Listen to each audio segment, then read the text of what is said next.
Hello and welcome to a brand new episode of the Auto Tech Show. My name is Mark Babin, your host, and I hope everyone had a wonderful and lovely summer. It's great to be back with you for the new episode in a number of weeks. Now, on this episode of the Auto Tech Show, we're joined by AutoAngels co-founders Carmen Capuano, a published author and producer who has worked with broadcasters, streamers, and even on Hollywood educational entertainment projects. And we're joined by Ben Robinson, a BBC-trained multi-award-winning media creative with a deep passion for motoring and mentoring the next generation. Together on this episode, we're going to explore how education, transparency, and new hands-on technologies are reshaping the way we approach car care, from the importance of clear data sharing to the role of storytelling in building awareness. We'll uncover how AutoAngels is inspiring a new generation of technicians while also empowering everyday drivers to better understand their vehicles. We'll also touch on how mobile tools, AI, and digital-first solutions can make service more transparent, accessible, and trustworthy. So with that lengthy introduction out of the way, Carmen, Ben, thank you so much for being with me today. I'm really looking forward to your insights, digging in on this topic, exploring AutoAngels a little bit. But first and foremost, as I mentioned, thanks so much for joining me today. It's an absolute pleasure. Thank you for inviting us. Yes, thank you. It's really good. And before we get in, I want to get just obviously on the AutoAngels topic. You both have plenty going on, and we just spoke before we hit record, obviously. Lots of projects on the go. Even just having you both here at the same time is a treat, and I'm honored to have that chance.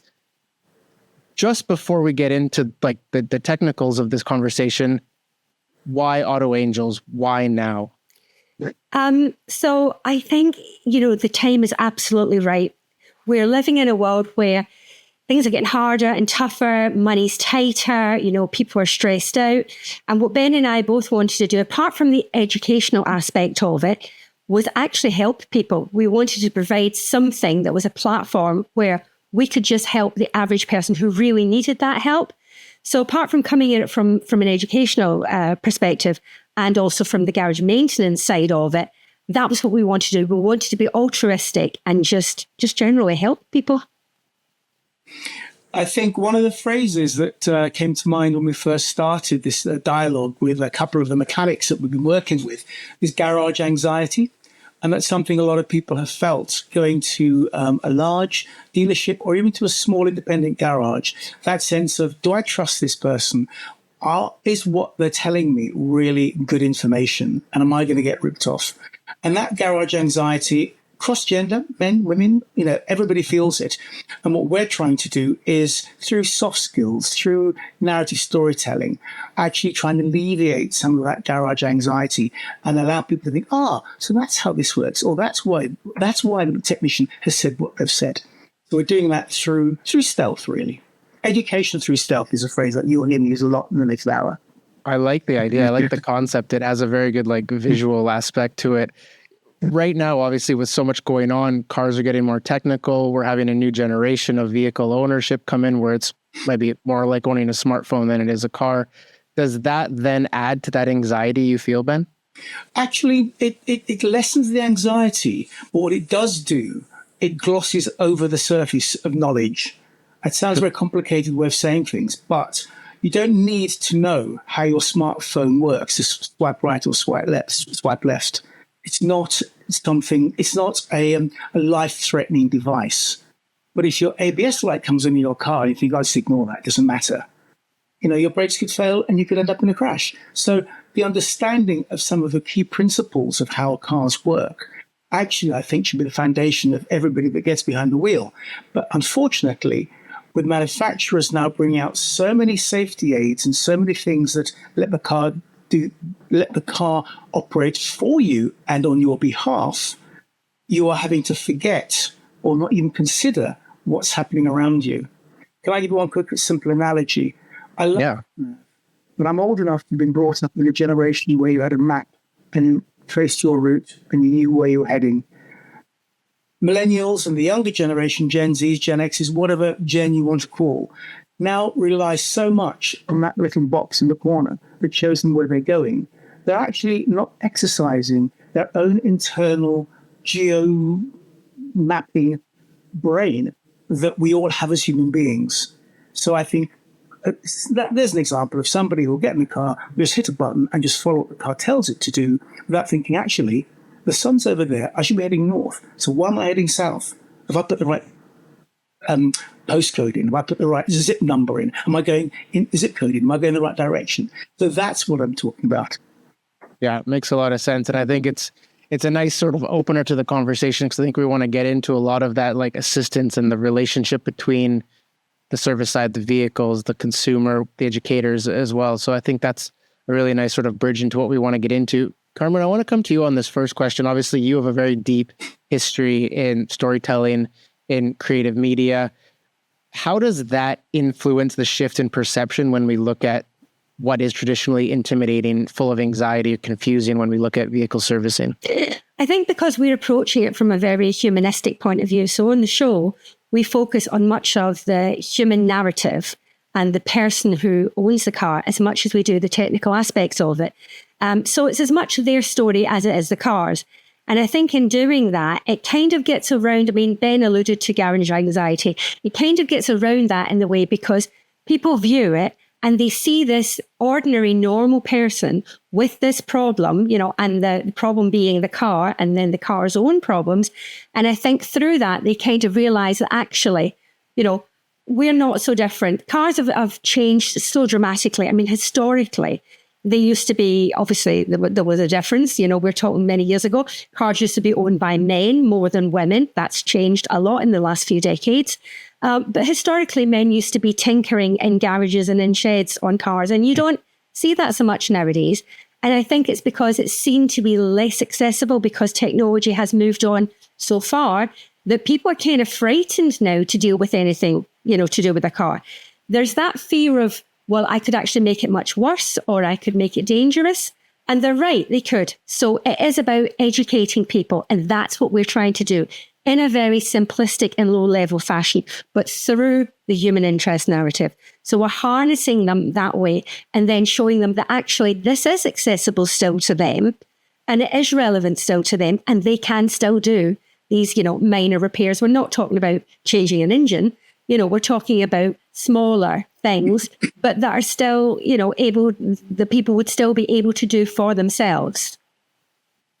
And how about the element of having people want to watch this happen? Like you said, obviously, there's that relatability aspect. I have a vehicle, that person has a vehicle, that happened to them. Oh, I can relate to that somewhat. When you're writing and you're producing these episodes for AutoAngels, how much of that do you want to bring into the narrative to really make it something that people want to engage with, whether it's on a short TikTok or a longer format YouTube clip? How does that impact how you produce that story? Well, first of all, it's the people who are involved. So we tend to have stories that are very heartfelt. And these are people who genuinely need our help. They're not people who have bucket loads of money that they can just throw at their car. They are people who are driving everyday cars, usually older cars. They haven't bought something 2 years ago that was a brand new car. Their cars tend to be older. There tend to be, lots of repairs needed to them. And sometimes they're things that you don't automatically see to begin with. It's only on a deeper dive that we find out these things. So using their human interest story. So for example, we had a story whereby it was an elderly couple and the lady had basically given up driving because they'd retired. And then her car was just sat in the driveway for years and years and years. And then her husband developed dementia. And it was a case of getting that car up and running so that she could take him out in it and they could revisit in his last years and months, they could revisit places that they had been to before. And I think everybody can identify with that. And I think that's what harnesses, some of our viewers to the show. And then they learn about elements of repair behind it. Now, what actually happened to me was about 6 weeks ago, I went to go and give an author talk somewhere to a book group, basically, and I was telling them all about my books, and they would ask me what else I was doing. And I said, I also run and produce AutoAngels. And one of the audience actually went, oh, I love AutoAngels. I love AutoAngels. And I said, oh, really? And she said, yeah. She said, my husband and I sit down and we will watch the episodes together, but we watch it for two different reasons. She said, I'm not particularly interested in cars and mechanics and all that. So I'm watching it for the human interest story. She said, I watch it for the people involved and, where they're at in their life and how they got to this situation and how you're going to help them by fixing their car get out of that situation by, they've got one less worry on their plate and you're making the car safe and roadworthy. So that's why I'm watching it. She said, but my husband, he's really into mechanics. So anything that's mechanical on TV or YouTube or whatever, he's watching it. So we sit down, we watch the same show for two different reasons, and then we talk about it. And I thought, how amazing is that? That's absolutely what we are trying to achieve. And she totally got it. So, those are our viewers, and they are coming in literally at different levels in life for different reasons. And they're all learning the same thing through this one show. How incredible is that? Yeah, that's really a home run to hear that kind of a comment. The story you mentioned, was that the SLK episode? Yes. Yeah, it was. So that was the very first one I watched. It was a really, really great story. It had a nice arc, and it hooked you. And I think that just is a testament to the writing ability, obviously, to have that hook and to keep you watching the whole episode in a generation that's used to very short clips and not having the attention span to last a whole show like that. Ben, I'm curious, your topic on this. Obviously, you have a very deep background in TV and media. This is the right medium and the right platform to tell these stories and to have that proper conversation when it comes to education on the topic of vehicle awareness and safety, right? Yeah, I think Carmen told a very, very good story there about the background to the SLK. I think my background is in broadcast media, and I've worked across formatted programs, documentaries, factual entertainment. So I'm very familiar with a multi-layered approach. And I think what we're trying to do, and Carmen's a book reviewer, actually hit the nail on the head. We need to be able to access people in different ways. 30 odd years ago, television had science programs. In the UK, we had programs like Horizon. There's a National Geographic channel, which is basically science-based, and there's Tomorrow's World. 2025, the shift has changed. Science and education is in everything we watch now. It's much more interwoven into the content that you see. And the big big element of that has come from YouTube. There are so many how-to videos. You learn so much on how to do X, Y, or Z from YouTube. That's fantastic. That's great. But what YouTube often doesn't give you is that human interest connectivity, that narrative. So using my broadcast skills in storytelling, at the end of the day, whatever title I may have, I'm a storyteller. Carmen is a storyteller. So basically, we've got two storytellers telling you a story that will engage you. One of the stats that we've recently received from a company we're working with at the moment, who are analyzing our reach and our retention, is that despite YouTube only having a very low retention of an audience of 23%, people hit the button and they're off elsewhere, our retention is 77%. So once you're engaged, you want to stay and see what happens. Now, that model we're going to exploit and do more of, because I do believe that the future on YouTube is long form. TikTok and other things have a short form platform, but YouTube is long form. And if you're interested in something, sitting for half an hour and watching a program is no hardship. It might have been 10 years ago, but moving forward, that's going to be our model. We're going to make long form content and maybe take some of that long form content and take extracts from it for other platforms to highlight certain things. But the main core of what we'll be doing is making long form content, telling a narrative arc around a story and a human interest story.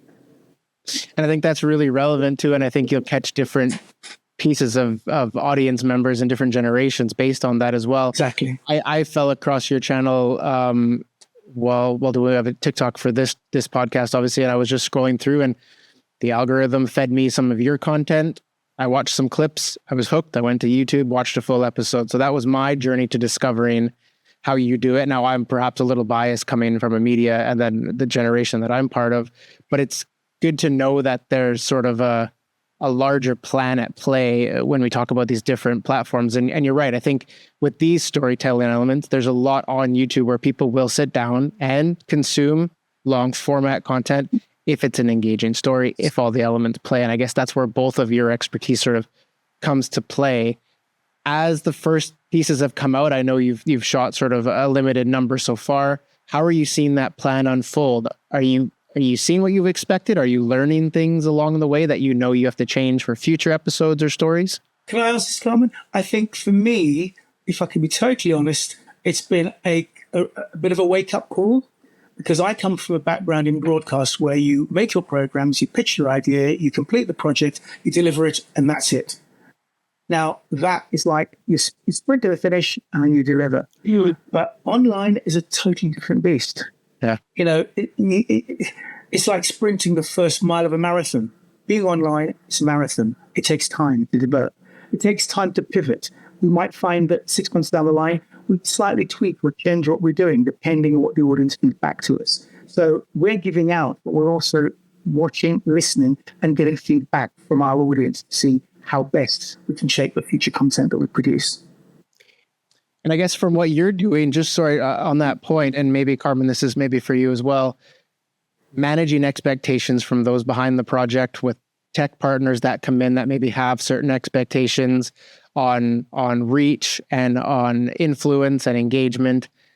How are you learning to manage those expectations or to adjust to meet a partner's expectations? Well, as Ben said, you know, we are relatively new and we're relatively new on social media. So we are building an audience. We are retaining them, but we're building slowly. And I think in a way that kind of suits me, because what I didn't want was to have 10 million followers on AutoAngels, you know, within the first month, and then we lose them. There's no point. I would rather we build slowly and retain people because they see that what we're doing is coming from a very authentic place, which is what we are, you know, definitely doing.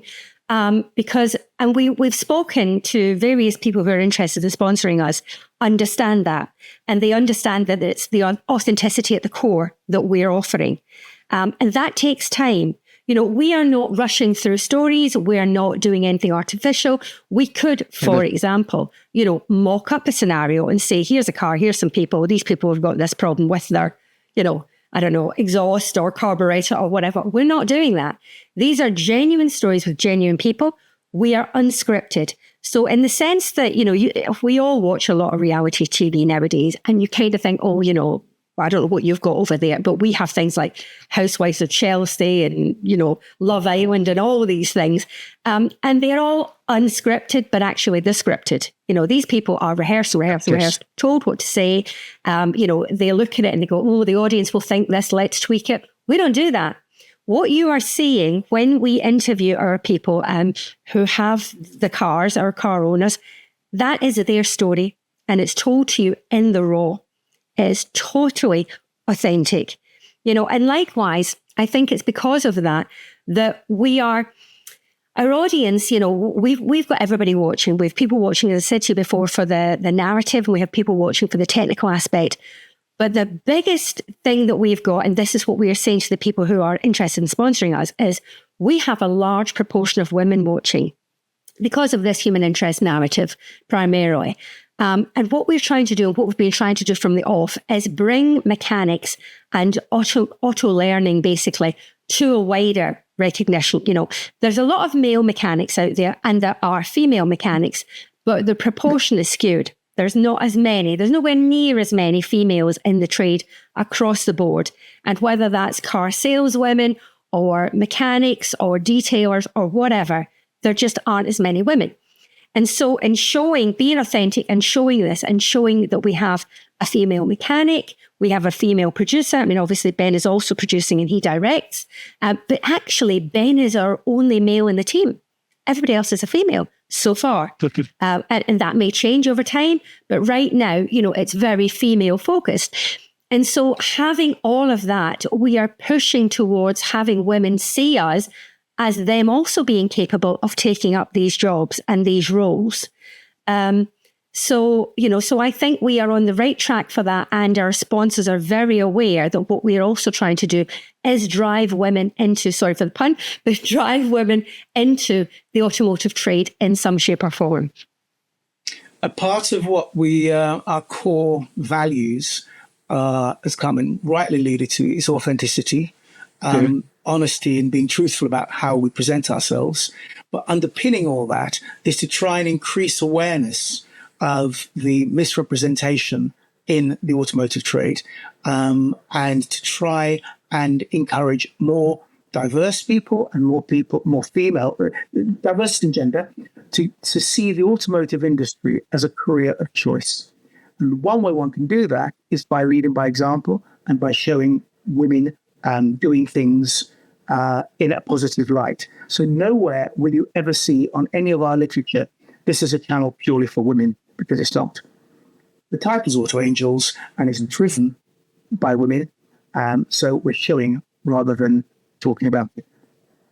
And I think it's really nice to watch that element as well, and to see, especially in some of your episodes, having the younger generation see that more pronounced role in car care. You know, in the one episode I watched, it was very much like an assistant role to Louise, but then watching in more content that's coming out, more watching those younger techs learn and take the lead on some projects, I think is really, it's great to watch, and it shows that progress from a production point of view when you're dealing with a traditional element like automotive servicing, or what's traditionally been more industrial and a dirty type of a job and things like this.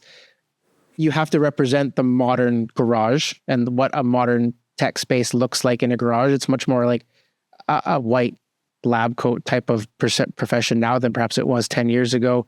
How do you bring on, I guess, and this comes on the partner side as well, bringing on technology that's going to encourage viewers to go, actually, that's something I want to learn more about. Maybe automotive servicing and being a tech is something I do want to get more involved. Is that something you're also have as an agenda point? Can I answer that? Can I just go back to what you actually highlighted, which is spot on? Every single episode has an apprentice, because what my background is in children's programs. For years, I worked for BBC children's programs. And one of the key learnings from work in children's programs is that the audience wants to see one like me. They want to see somebody like themselves represented on screen. So if I'm 16 and I want to get into the automotive industry, and I keep watching content which is old men, why would I be interested? But if I watch AutoAngels and I see an apprentice who's just done her level 1, level 2, level 3, and think, oh, well, she's on that, I could do that. That's our reason for having them. Not only just to give the apprentices themselves experience and exposure and promotion, but also for the audience to watch and think, you know something, I could do that. And if I can just add as well, and I must say, excuse the half-decorated wall behind me. I'm in the middle of decorating the house, which is one of the many things going on. But yeah, so, you know, Ben was talking about the apprentices, but in actual fact, we had a lady whose car we repaired who had said, and she was in her early 40s, you know, she had been put off from entering into the mechanics world because, you know, her family had said, no, it's not for women. And likewise, we've had a couple of apprentices who have said that they, you know, faced initial sort of, their family weren't happy. And we had one young girl who basically her family have more or less disowned her because she's come into this from a professional background. And they said, no, it's not something a daughter of ours should be doing. So there is still that situation. And sadly, I think that will continue for some time, although it's changing. But with regards to your question about, you know, the garage environment, we've actually used quite a few different places. So we have used to date 4 different locations for our garage places. And they all have different levels of technology there. And I think what we're trying to show is that, yes, technology is coming more and more into this sphere, but still, you know, it's still accessible. And as we progress through, we will be dealing more with diagnostic equipment. It is a conversation that we've been having, and we've been looking to bring in more cars with elements where there will be a deeper dive into diagnosis, because obviously technology is going that way itself. So we will be looking to go into that further. But I think that once you've watched a couple of our episodes, you'll see that we're not just in one garage environment. We're kind of hopping all over the place to show all the different levels that there can be in garages. I think it's such an interesting dynamic hearing you speak, because there's so much to balance. I think I thought I understood what you were trying to balance, but it sounds like there's so many more layers, and it's really a complex project because you have the technician element, you have you're trying to solve a massive gap that's in the market for education and getting more tech staff on, let alone female tech staff. It's a conversation I've had with a few other people on the podcast as well, and the big push to get more female techs in the garage because this is a serious career with a lot of intelligence and engineering required. So there's that element. There's the storytelling element for the consumer and the audience wanting to engage. Then you've got this tech element on top of it, which adds a whole other level of complexity because you want to show a representation of what it actually is like in a garage now. From a production point of view, that sounds like a massive overtaking. How do you prioritize? And I guess maybe, Ben, you're on the production side, on the directing side, and I guess from the storytelling element as well, Carmen, how do you balance all of those elements without getting lost in either of them? That sounds, obviously you have the experience to probably do. That's a really interesting one because actually, now you actually dissect it and put it in those layers, it sounds an insurmountable task. Absolutely. But that's why we don't find it that difficult in a funny sort of way. Because one of the things that we haven't mentioned that's very important to mention is another one of our cornerstones of what AutoAngels is about is authenticity, one, but also best practice. So hopefully everything you see on AutoAngels is done to the best talent practice, because the last thing we want to encourage or have is anything that goes out that people go, oh, look at that, they've done that wrong. We don't do it that way. Things might slip through the net, but we have two very experienced experts that are our motoring technicians that know what they don't know isn't worth knowing, and they are our eyes and ears on the shoot and in post-production to make sure that the best practice of whatever job we're currently doing has been implemented. Now that leads through to future tech, because I'm totally aware. I'm a petrolhead. I know I am, but I've recently started to embrace electric vehicles and understand how they work, and that is a huge future and a huge area for us to get involved with and work with. And we will be doing things like those in the future. So our projects will get bigger, because what might seem like a simple, that light doesn't work, actually it's a massive project and has huge diagnostic problems, huge tracing problems, where you go to a garage, why does it cost me £1,000 to fix that one light? Well, actually, it took us 6 hours to diagnose a fault. Now, those sort of conversations, if we can educate the audience to think, I can see why it's taking so long to do X, Y, or Z. That's where we'd like to be heading, but we'll be heading that way with baby steps. We're not going to leap straight in and get a 3-year-old Tesla that isn't doing X, Y, or Z and having all the kit, because we aren't there. We're making baby steps towards that. But that is also a part of the ambition long term, to make sure that all bases are covered. And one other final thought, and I'm going with a slight tangent here, but please. Sustainability is something that we are also very keen to try and make sure is another layer. We do. And I know that people look at older cars and think, get rid of them. But actually, maintaining, not everyone could afford to drop $40,000, £50,000 on new EVs. So if you've got a 5-7-year-old petrol or diesel car that is your lifeblood and you're a small family with a modest income, nursing that car through another 4 or 5 years of useful life is probably better for the planet than actually putting it into landfill, scrapping it, and getting a new car. That's my personal view. Other people have different views. So what we're trying to do is make sure that we empower people who have vehicles that they're thinking, actually, I can get 3 or 4 more years of life out of that, with care, with knowledge, with the support of AutoAngels. There's so much to digest from what you just shared. I think it's super interesting, but thank you for all of that. It's just adding more layers to how complex this is. I'm curious, Carmen, your perspective on what Ben just shared, but from the storytelling element, wanting to show that modern approach with new vehicles, but if your core is to help people who need that vehicle up and running, like these are 20-year-old cars that are kind of in the stories, how does that bridge? It's baby steps. I completely agree with what Ben said. Do you see a storyline that gets you there? Yeah, I mean, I think the right car will come in at the right time. And because we are project based, so we are looking, when we get a car project come forward, we're looking at it from two different sides. So we're looking at it from, is there a human interest narrative there? And do these people genuinely need our help?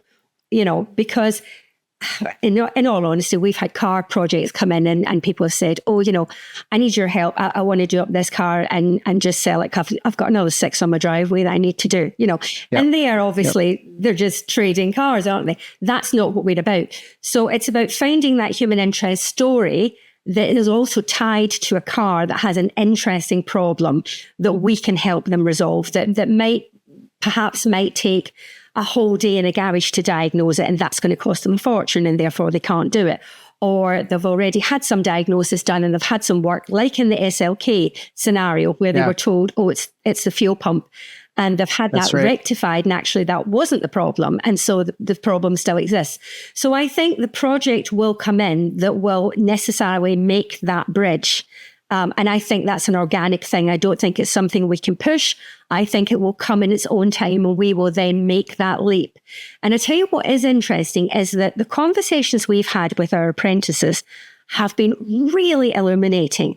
And the amount of times, I can't tell you the amount of times that people have said to us, things like, and we have different goals all the time. We are cycling through them, but it is not the same apprentice on each and every episode.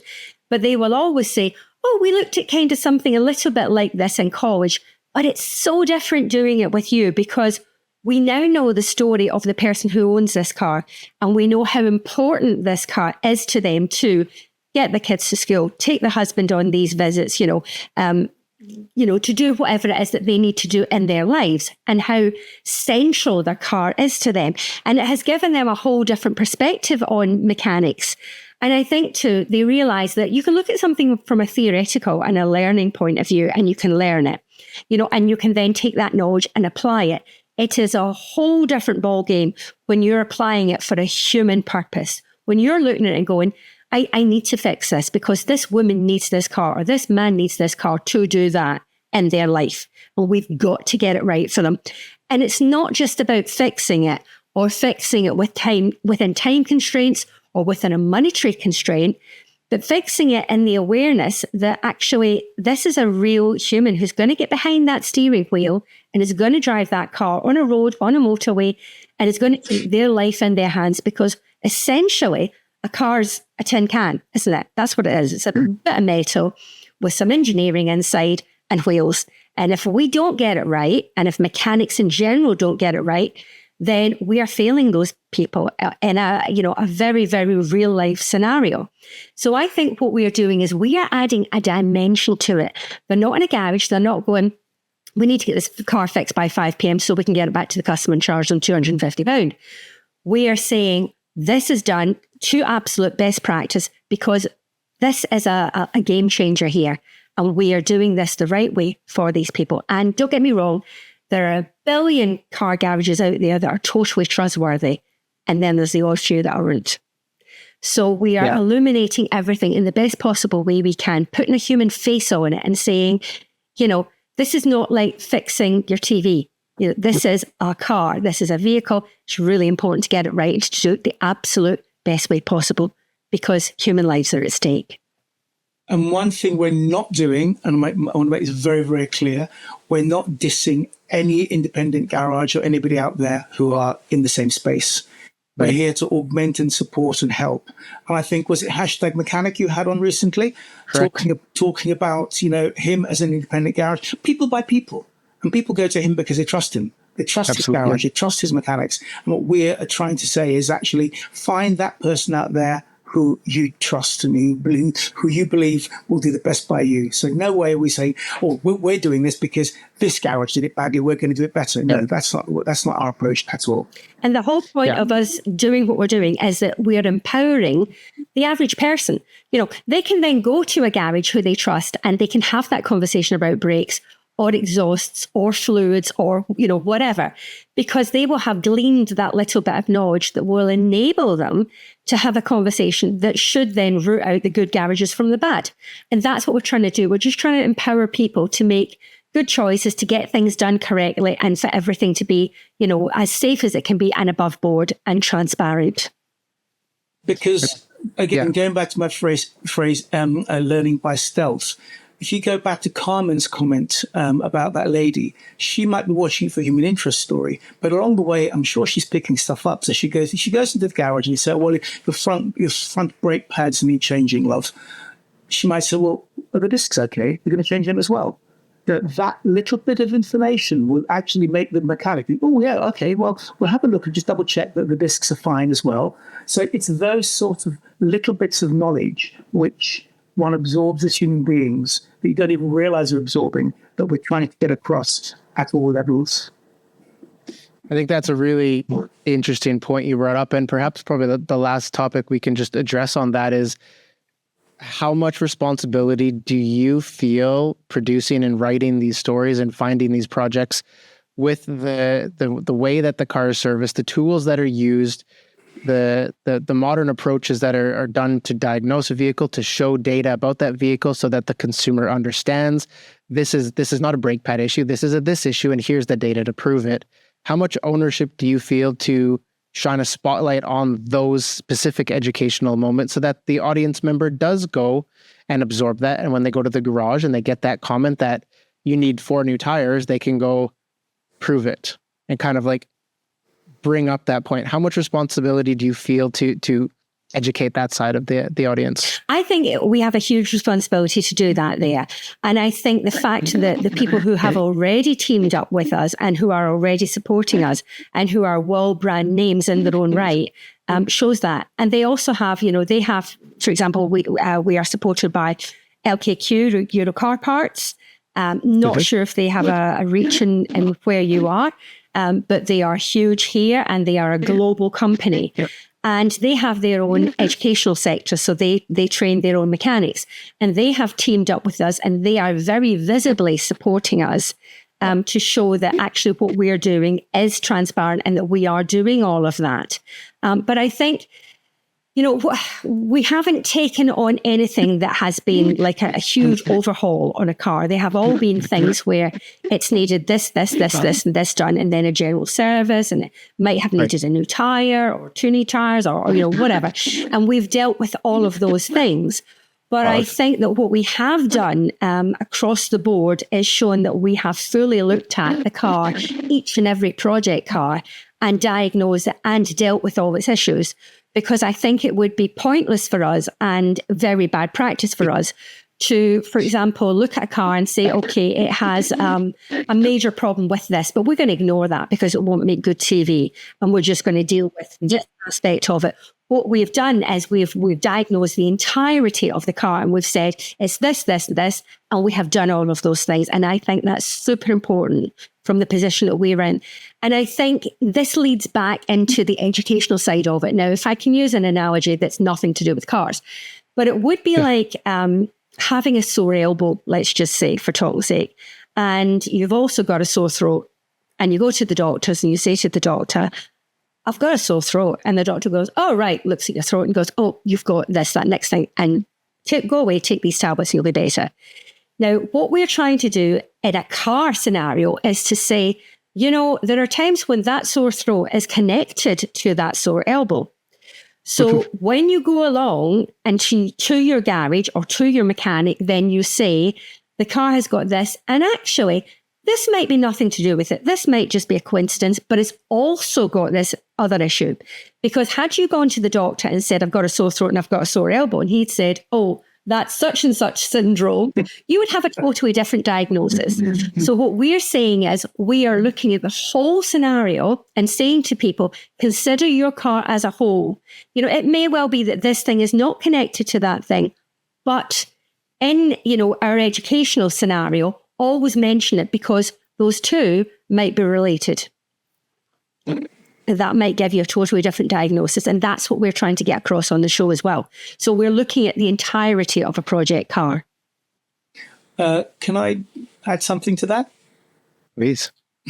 A bit bamboozled by all this, aren't you? You have no idea how mind blown I am right now. I'm just my God. That's one amazing. of the other elements that we haven't really touched on, and it's another cornerstone of what we're trying to do is do short form videos that take an element of what the long form is doing and expand on it. So we've recently shot an episode of a young lad who's got an old car and the braking system's not very good and the ABS lights come on. So we diagnosed, we plugged the diagnostic in, found out all the sensors, spotted them all on the diagnostic tool, highlighted that there were two of the sensors that were wrong, repaired those. But in a separate video, we're going to do a deep dive in what is ABS. Now, if you're driving your modern car and the light comes on and it says, or your lane assist light comes on and it's permanently on, you might ignore it. But actually, your lane assist light coming on is not going to cause you to veer off the road and actually, do damage to yourself. But if your ABS light comes on and stays on and you ignore that could have consequences, more serious consequences. So that knowledge of knowing ABS has been around for 100 years. That's why I'm using it. It's not new technology, but it's now part and parcel of practically every vehicle on the road. So if you've got a problem with your ABS, how many young people know what the words stand for, what it does, what it means, or how important it is? So separate video will come out in the future, which will do a deep dive with the tech expert explaining exactly what it is, and you can watch that on the back of seeing the long-form video. Yep, I like that idea. It doesn't distract from the story of that repair, but it does allow you the opportunity on these platforms to dive into that. Exactly. And even go platform specific, check out our TikTok for a deeper understanding of what ABS is. I love that. I think that's really an engaging topic. Listen, both, this has been fantastic. We definitely went off script, but I'm happy we did. I love this conversation. Really blown my mind with what you guys have going on and the different layers, but how you're achieving it in those sort of small bite-sized steps. So I'm a big fan. Thank you so much for the chance to dive into this topic today. Thank you for doing what you're doing and for helping to fill that gap, both educationally, technician training wise, awareness wise on vehicle maintenance as well. I think it's all great what you're doing. Before we close the episode, any final notes from either of you? Carmen, come to you first. Yeah, I think I hope that we get a lot more views from having done this interview, and that people like yourself realize the validity of what we're doing and that they learn things from watching what we're doing.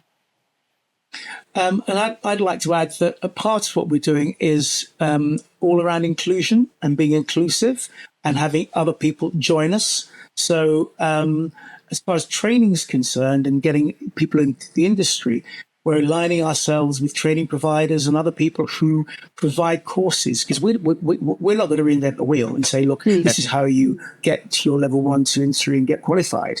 But we can be a portal to point you to the right people in your area that can help you deliver that. So that's another area that we're exploring and trying to get the partners on board to help support that, so that we're a pipeline for the next generation, not just a mouthpiece. The standard talk about it, we want to talk and deliver as well.